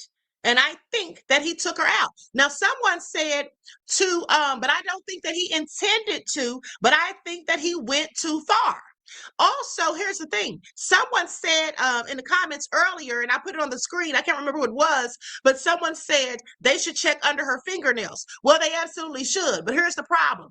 The other day when I reported on this, I told you all, beloveds, that in Zanzibar, they don't have a very thorough police department, and they don't have lots of techniques, and different things that we have here. Like, they don't even have a fingerprinting system.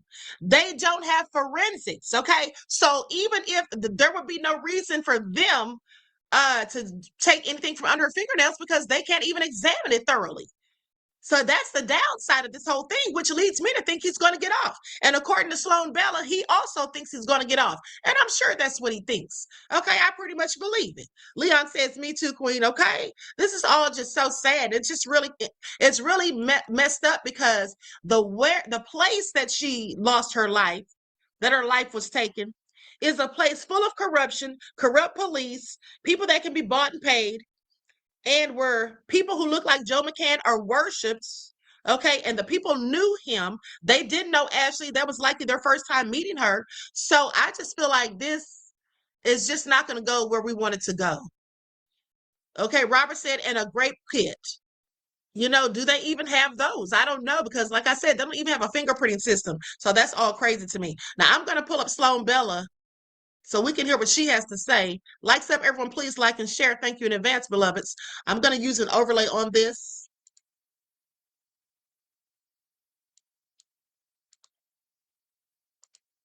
Esophagus and into my stomach. Okay, so there's something I've ingested or something that I drank. I mean, that's ingesting, but something that's making my body heat inside. So I almost feel like she may have been attempted to be drugged, or she may have swallowed something, too many of them, and it's burning all the way through the stomach. Like there's a burning sensation. I get that she ran and hid.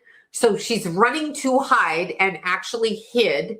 I get that she's dragged out. I can't see who does it, but I can see that she's overtaken because she's not aware, but she does start fighting. I don't think they found her where they said they found her. I feel like they found her hunched over, hugging a pillow with her face in the pillow. And I feel like she was sat on and kind of squashed and plied and then positioned correctly. Here's the thing. I can't see if it's him or them.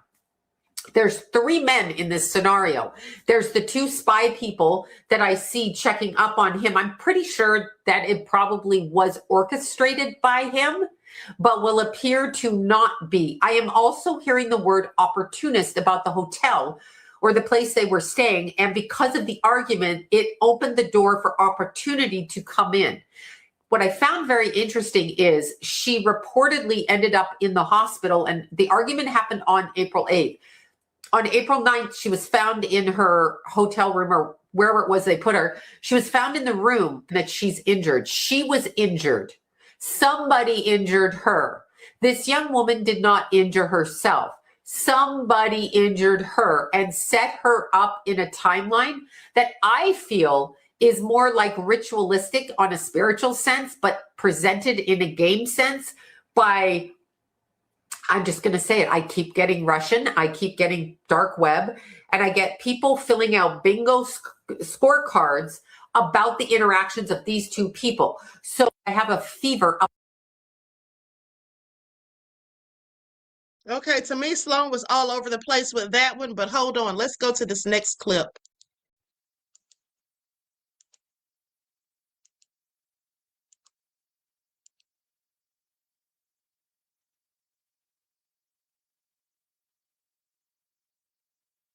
To a closet and curled up and hid. So I feel like she was Hold on, forgot my overlay.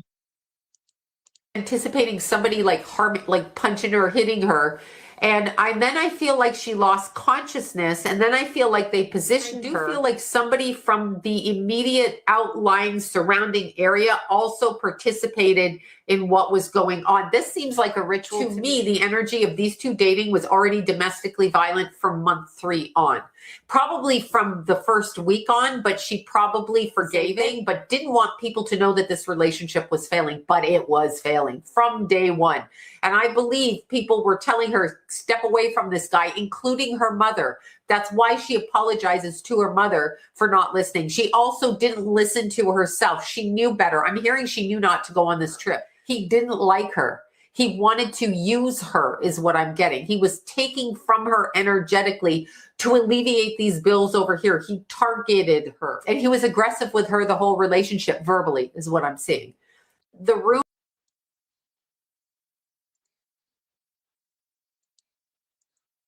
Okay, now let me just say this. I believe some of what Sloan said. I believe some of what she said in that. I don't agree with everything. And I'm going to tell you what I actually agree with. I agree with the part where she said something about a friend, and didn't she say something about Russian? Didn't she say something about somebody looking Russian or something like that? Well, that makes sense because the owner of the hotel, the owner of the resort, let's go to him. I told you all the other day who he was, and this man is Czechoslovakian, okay? Which is very close to Russian. That's him right there. Vaclav Desroys, however you say that. Okay, so this, okay, so he's from the Czech Republic. So that could be who Sloan is seeing when she says a Russian. Okay, because that makes sense to me. So that I agree with her on. Absolutely. But what I don't agree with her on is when she says that Ashley ran to the closet. Now, or maybe she did run to the closet, but the thing that makes me curious about that is the fact that the closet, according to the hotel staff, was right behind the front door. If you're running to get away, why not just run out the door? Why run into the closet, which is small, and you're going to be trapped if the person follows you, which they would likely. So I don't understand why she would have run into the closet and tried to hide. The room is only so big. Hold on, beloveds. Hold on 1 second.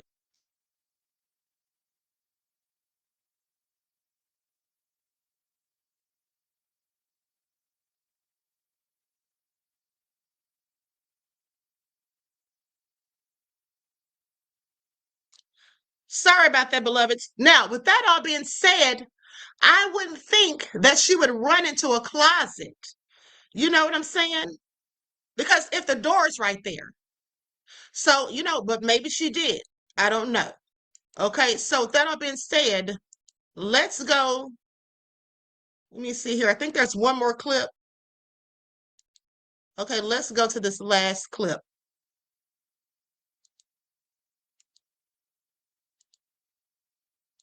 Also, if he was in fact friends with the owner of the resort, definitely I think the resort would be trying to help him cover it all up. Please pay attention.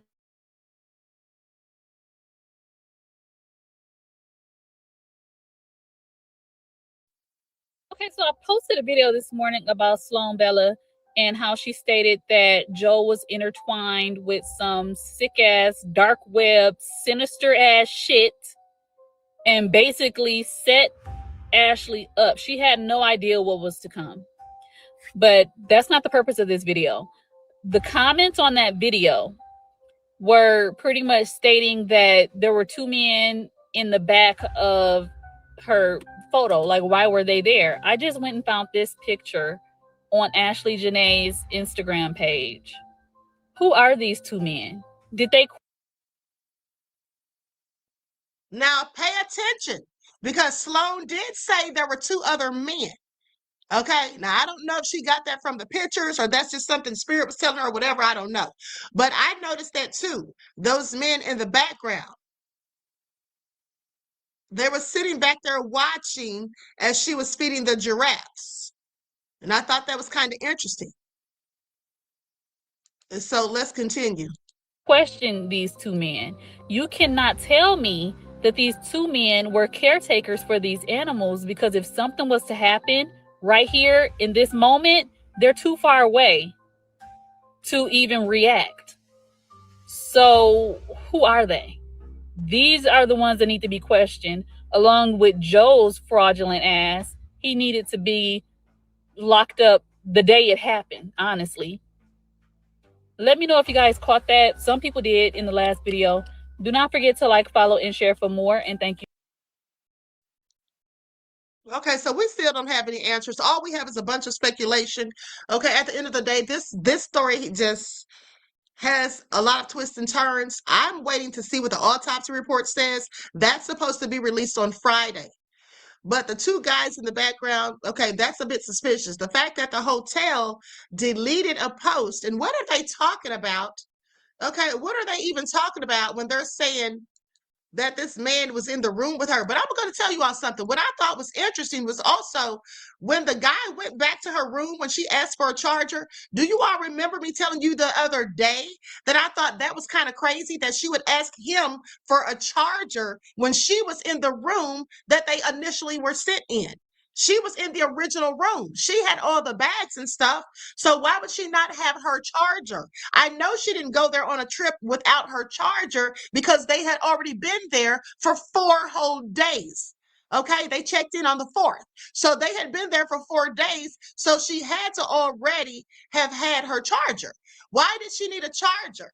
Now, is the guy who was going around offering people room service or asking if they needed anything, is he lying? Did he take it as an opportunity after seeing that her and her boyfriend got into a fight? They've been separated. Did he take it as an opportunity to go and do something to her? I don't know. Okay, but this is very interesting. D-Matrix says, and we can rule out that is an AI. What is an AI? That picture? That's a picture that was on her Instagram, beloved. That's clearly not AI. It's a whole video. That's her video she posted on her Instagram and stuff. No, that's not AI. But with that all being said, oh, and speaking of AI, that video about that monkey saving that child the other day was AI. I meant to tell you all that before the video ended, and I forgot. I got sidetracked because I looked it up while we were live. But anyway, aside from all that, no, there's nothing AI about that. Those men were in the background. That's on the video, the initial video where she posted her feeding the zebras. Okay. Now, with that all being said, I just don't know what to think, because why did the hotel delete that information? I don't know. I'm going to keep following this story. Okay. Mike said maybe the charger was used as a weapon. Okay. You never know. It could have been a staff member paid off to do the bidding. It could have been that too, or it could have been them want to do something nefarious on their own. Like I said, she was beautiful. We don't know if one of the guy wanted to do something to her, like R-word her, okay, or hit on her and she rejected him. Because I just find it all very interesting that the hotel deleted that message or deleted their initial post. What is that even about? Okay, that's very interesting. So with that all been said, let's get into the last segment of this broadcast. And this is about this network of 62 million men. Now, all men aren't rapists, but apparently 62 million of them are, because there's a whole vast network of 62 million men who were talking about how to R-word their wives, and then some of them were letting other men do these things to their wives after they would give them illegal substances and have them pass out. Okay, so we're going to go to this whole report on this. It's about 16 minutes long. It was conducted by CNN, and I'm glad they did it, because I was going to do all the research on it after I heard about this story days ago. Okay, about three days ago. So anyway, vast network of men rugging and R-wording their wives. Let's get into it. I have not watched this report, but when I saw it, I said, okay, good. This saves me the work for having to do all the research. So let's get ready to watch this.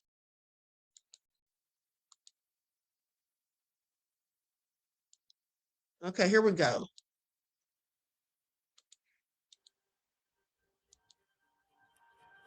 We've been messaging for months, this man and I.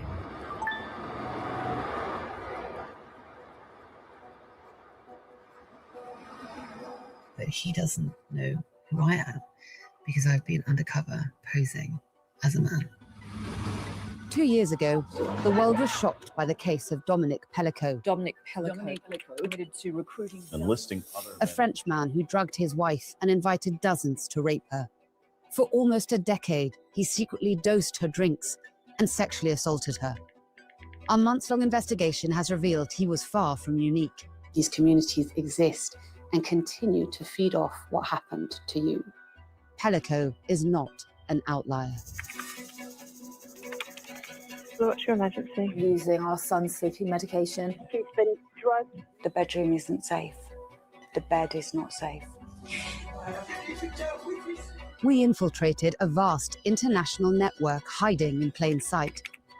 And it led us to the same room as a man who said he was drugging and raping his wife.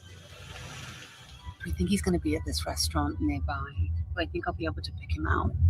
But it is going to be quite unnerving being in the same room as him. That's him. I recognize him.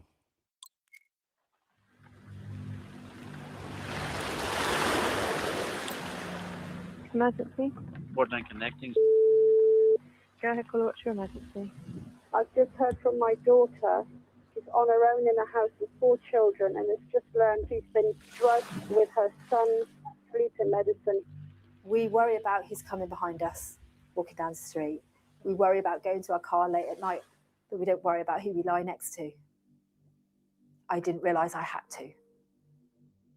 Zoe Watts may never know if the videos her husband made of her being raped were ever uploaded online. But huge numbers of videos are being posted by users who claim it's non-consensual. One website profiting from this is motherless.com. Last year, we began investigating a porn site that gets over 60 million visits a month, focusing on the thousands of videos featuring women who appear unconscious during sex acts. It's home to over 20,000 videos of so-called sleep content, with hundreds of thousands of views. One popular hashtag is iCheck, a way of proving a woman is asleep. We created a fake name and soon got into a private Telegram group that's dedicated to sharing sleep content with almost 1,000 members. So some person will say, oh, I'm thinking about drugging my wife tonight. Someone is like, great idea, you should give her this. The Telegram conversation makes it real. It feels like it's all happening there, and that you're fearful of someone actually turning on their webcam and showing you, their wife there and then. Survivors of these assaults, like Zoe, often spend months or years trying to rationalize what's happening to them. She met her husband when she was 17. He's now serving 11 years for rape, sexual assault by penetration, and drugging. On the face of it, and certainly to the public, he did seem Mr. Perfect, but there was an undercurrent throughout the marriage. She had no reason to suspect that he'd been raping her for what she now believes was 10 years. Then one Sunday, after church, he confessed to crushing pills into her drink. He reeled off a list of his wrongdoings to me as if it was, a shopping list. I've done this, and this. I've been using our son's sleeping medication to put in your last cup of tea at night, to tie you down, take photographs, and rape you. And I think I just went into shock. I became ill, very ill. I had lost weight and couldn't really leave the house. I found it. I don't think I knew how to be around people at that time because I felt so broken. Zoe kept the abuse secret for a few months as she grappled with what had happened to her, speaking out only after a severe panic attack. Her mother then called the police. There were some times that I thought, this isn't right. But what would it mean? What would our family look like? Their children would be without a dad, and there would be a reputation, and my boys would grow up having a reputation, and they'd know what their dad was doing. I've noticed you haven't used the word rape a lot. No. Tell me why. It just doesn't. I don't know. It's like one of those things, really. I struggle with that, to say that that's what's happened. It's like people can say it to me, but I just don't think. Whew.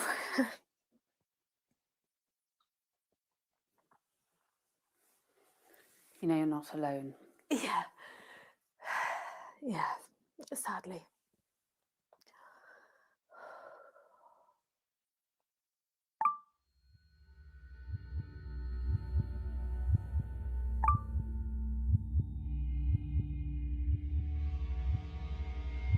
We messaged with multiple users across the US, the UK, France, Brazil, and beyond, who mostly communicated in English.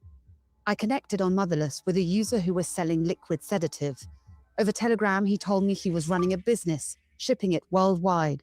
A bottle costs $175. He's just answered. There's no taste in it, and your wife will not feel anything and will not remember anything. Now he gives instructions on how to use it.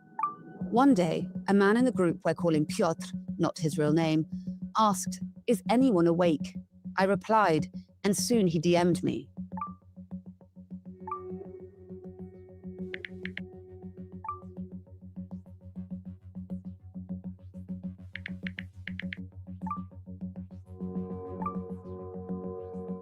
Without encouraging him, I tried to find out how he was managing to do this. Who was he? Where was he? As he continued to share his experience with me, hundreds of users in the group were also coaching one another on how to sedate their partners.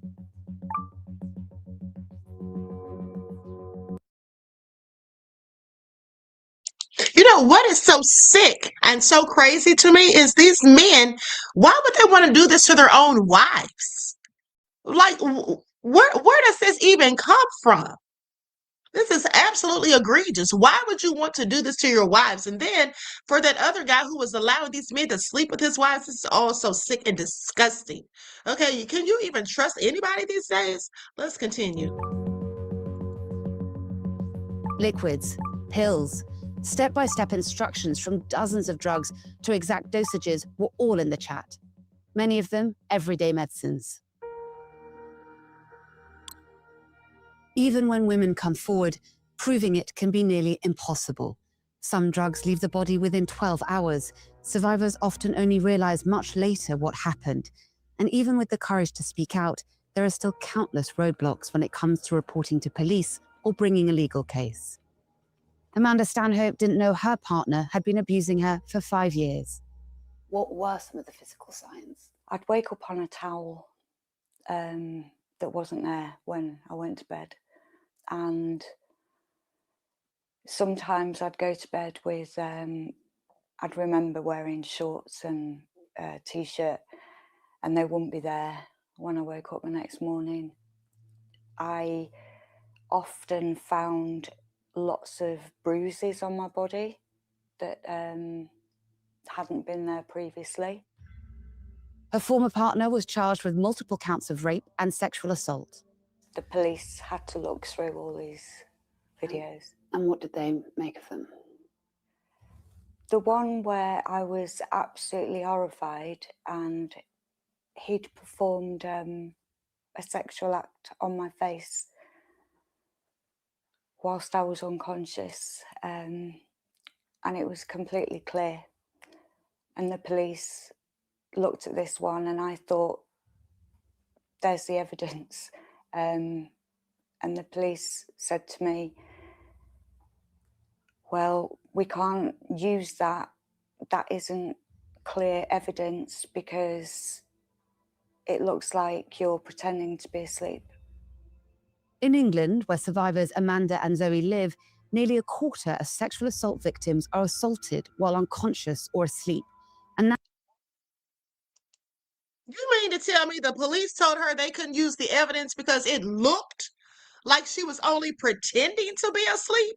I don't care what it looked like. If she told you that she was asleep, that she was passed out, okay, this is all starting to sound like they were trying to defend these men and trying to this is just all sick. Okay, let's continue. I don't even have words. That number has risen over the last decade.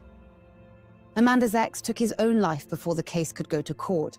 She's still piecing her life back together, and the shock of learning about group chats where this kind of abuse continues hasn't faded. Instantly, my whole body goes and my hands start shaking. I don't even have a word for it, that it's being glorified. And men are teaching others how to do this. And they're doing this to the people they say they love. It's beyond evil. While survivors may not remember the videos being filmed, men in the Telegram groups we tracked are making money from them, selling clips and live streams for as little as $20. You're hearing a woman snoring in a clip from a live stream advertised in this group as a way to entice users to pay for more. The user claimed it was his wife who was asleep and who he was about to rape. Processing this kind of material raises a nearly unanswerable question. Why do some men encourage these crimes while others go on to commit them? A psychologist who assessed dozens of the defendants in the Pellico case thinks they were motivated by fantasies of domination, fueled by a culture that to this day treats many women as objects to be controlled.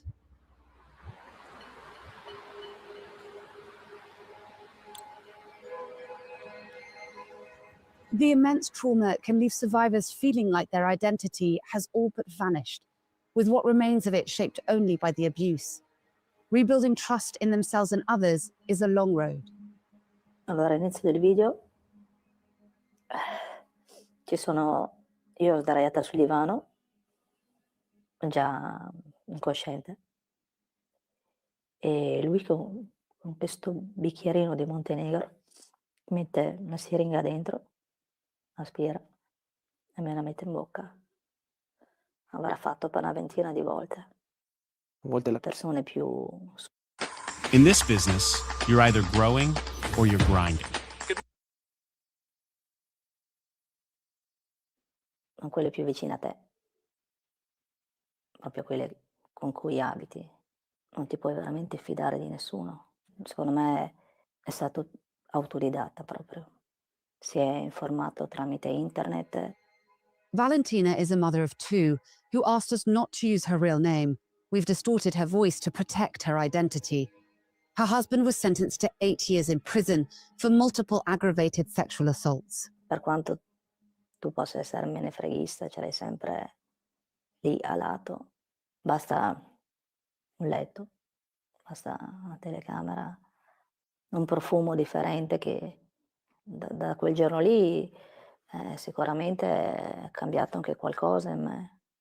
Per quanto io possa essere magari felice e sorridente fuori, poi torno a casa e devo comunque fare amicizia con i miei incubi che sono sempre dietro la porta.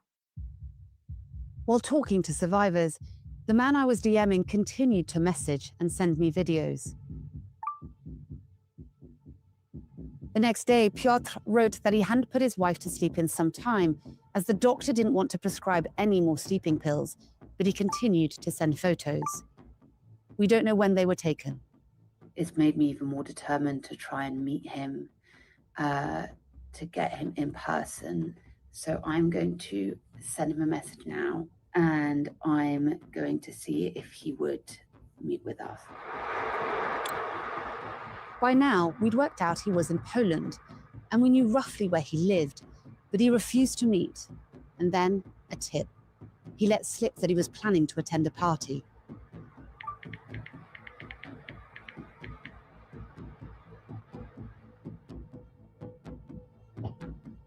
That's him. I recognize him. So we're inside the restaurant, and I've just seen him dancing with her. And at the start of this investigation, all of these men were faceless. And so seeing him tonight has just really brought home the fact that this is happening in real life. The man who had been messaging me day and night was only a few feet away, oblivious. I'd come to see if he was real, and there he was with his wife, the same people I saw in the videos. We couldn't approach Piotr's wife without potentially putting her in danger, so we reached out to police about our findings. The Telegram group we infiltrated eventually disappeared, but it's a pattern authorities know well. One goes offline, another soon resurfaces. We reached out to both Motherless and Telegram, but did not receive a response. As campaigns by German journalists to shut down Motherless and strengthen moderation on similar platforms continue, videos of women who appeared to be abused while unconscious are still being uploaded, and US safe harbor laws largely protect the site from liability. In the end, it all comes back to Giselle Pellico. With astonishing dignity, she has taken hold of her own harrowing experience. In reporting this case, we've spoken to multiple survivors who say they were drugged and raped by their husbands, and many of them see you as a source of strength. With your permission, I'd like to read you some of the messages that these survivors have sent to me to read to you. One survivor, her name is Amanda Stanhope. She lives in Wigan. Her strength inspired me to speak out. She broke the silence and shame, so many survivors are forever grateful to her. I'd love to say thank you. If she can do it, then so can I. Ça me fait pleurer. Ah, c'est magnifique. C'est des témoignages qui me bouleversent, bien sûr. Mais c'est beau de se dire qu'elles ont trouvé cette force. Et tu sais, j'ai pu leur transmettre cela, c'est gagné. Parce qu'il faut en effet qu'on soit solidaire de tout ce qui se passe. Parce que si on reste dans son coin, on ne fera jamais évoluer les consciences. Et je dis bravo, mesdames, bravo. N'ayez pas honte de l'avoir fait. Il faut que toutes les femmes puissent faire cette démarche, même si c'est très difficile, même si c'est très compliqué dans leur tête. Mais elles vont y arriver. Il faut du temps. Ça peut demander des mois, des jours, peut-être même des années, mais elles finiront par y arriver. Giselle says men can be allies and still believes society can change. But for those who think they're immune, she has a warning. Je dirais, messieurs, pensez à votre mère, pensez à votre sœur, pensez à votre fille quand vous faites ça. Est-ce qu'il y a un moment où vous allez vous dire que ce que je suis en train de faire, c'est vraiment un acte criminel? Et de dire faites bien attention parce qu'un jour vous serez peut-être, on va vous surprendre. Peut-être que les compagnes lesquelles vous les soumettez un jour vont se réveiller et elles pourront dénoncer.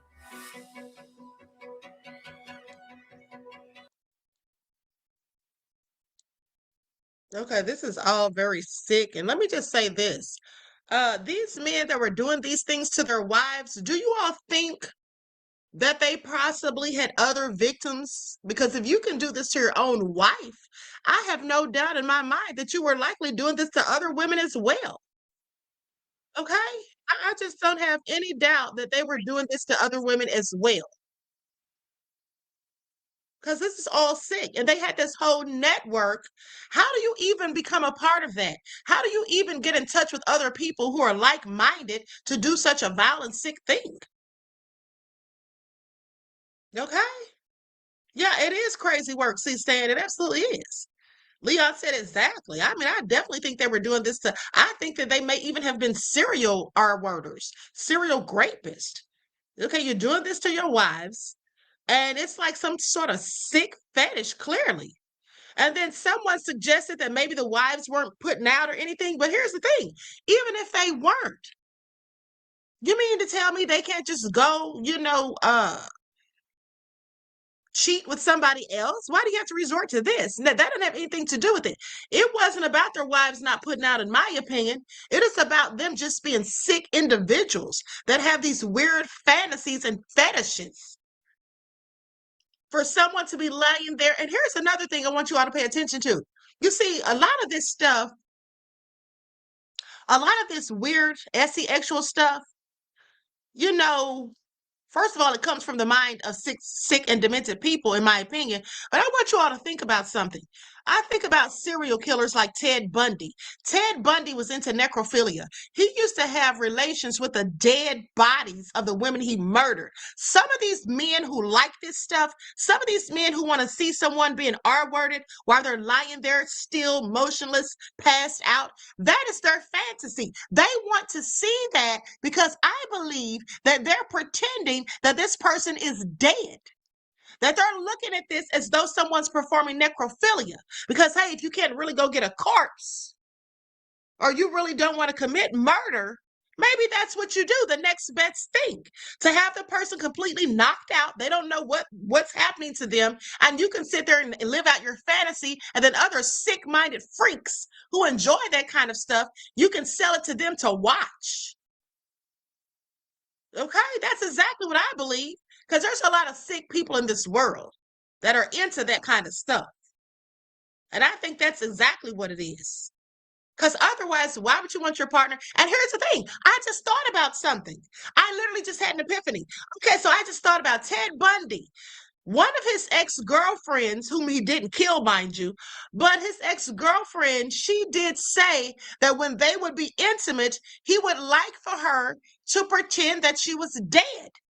To pretend that she was dead sometimes, or like that she was asleep, like to lie there motionless and not move, and to have her eyes closed. So think about that. It all makes sense. That's exactly what this is all about, in my opinion. These silly, nasty freaks. Okay, they're into necrophilia, but they can't go and get a corpse, and they don't want to kill someone in fear of getting caught. And so this is the next best thing for them, to have the person passed out. And then they find other people, like I said, and then let them pay for it. But $20 is what some of them were charging to have your wives degraded like this, for you to do such asinine things. And also, they said the one guy got 8 years in prison for multiple times of doing this. He should have gotten a life sentence. Okay, he should have gotten a life sentence. Because like I said, and I wonder, did the police even bother to investigate them further to see if they had done anything to anyone else? To see if there were any other victims of these freaks? They should have had their faces plastered all over the news, given a whole press conference. Why isn't this story everywhere? This should be international news. Clearly, it should be everywhere. They should be reporting on this, because my question is, who else did they do these things to? If you do it to your own wife, you don't care anything about women, period.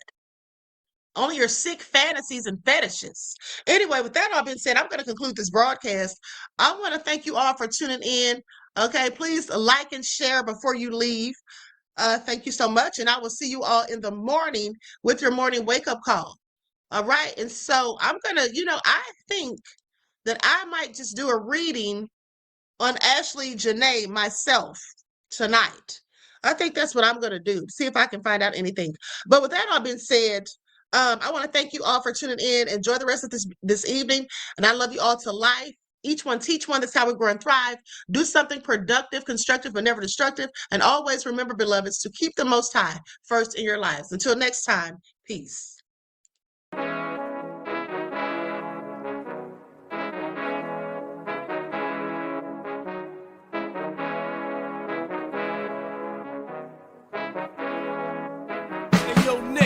With that gold all in my skin, God all in my blood, kings all in my circle. You touch one of mine and you're done. They show no love for the queen. Why you hating on me? Is it cause I'm free and I got Malcolm X in my jeans? I got dreams like King Luther, shed blood like Kunsa. You ain't helping my people, I ain't got nothing to say to ya. I want all the smoke like hookah. Talking reparations, America won't be great until they give us compensation. I'm like, I'm the hottest right now. See a bunch of lames out here trying to jock on my style. They be doing too much. I'm the queen, it's too easy. It's like they all at Popeyes, how they be talking so greasy. I just sit back and laugh while these haters get madder. So nefarious how they don't want my pockets with cheddar. I tell them they can do better. These snakes in the grass can leave a bite on your ass, cause y'all be trusting too fast. I got my foot on the gas, other one on they necks. Dropping receipts on haters, you better show some respect. I'm never facing regrets, we only facing the threats. Running through every challenge like a relay, break no sweat. It's a cold game, so I got that blanket with me.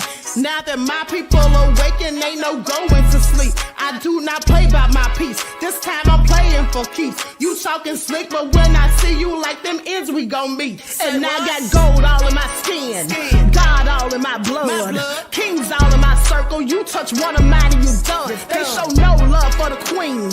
Why they hating on me?